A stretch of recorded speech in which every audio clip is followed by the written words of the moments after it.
కోనసీమలో deputy CM Pawan Kalyan పర్యటించనున్నారు. పల్లె పండుగ 2.0 పనులకు శంకుస్థాపన చేస్తారు. ఈ నేపథ్యంలో రాజోల ఎమ్మెల్యే దేవ వరప్రసాద్ నేతృత్వంలో ఏర్పాట్లపై జిల్లా స్థాయి సమీక్ష నిర్వహించారు.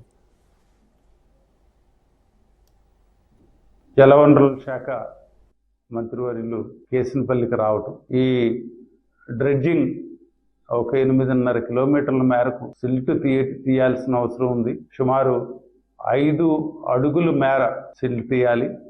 5 లక్షల క్యూబిక్ మీటర్ల మట్టిని తీయాలనే విషయాన్ని ఆల్రెడీ ప్రపోజల్ షేప్లో ఉంది. 17వ తారీఖున రావచ్చు అనే ఒక ఊహాగానాలు ఉన్నాయి తప్ప ఇంకా కన్ఫర్మేషన్ రాలేదు. ఇది కన్ఫర్మేషన్ వచ్చిన తర్వాత తప్పనిసరిగా నేను పత్రికా ముఖంగా తెలియజేస్తాను.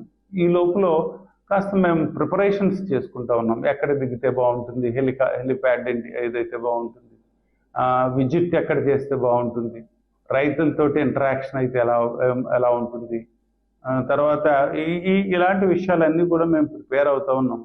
ఇది కేవలం ప్రిపరేషన్ మట్టుకి.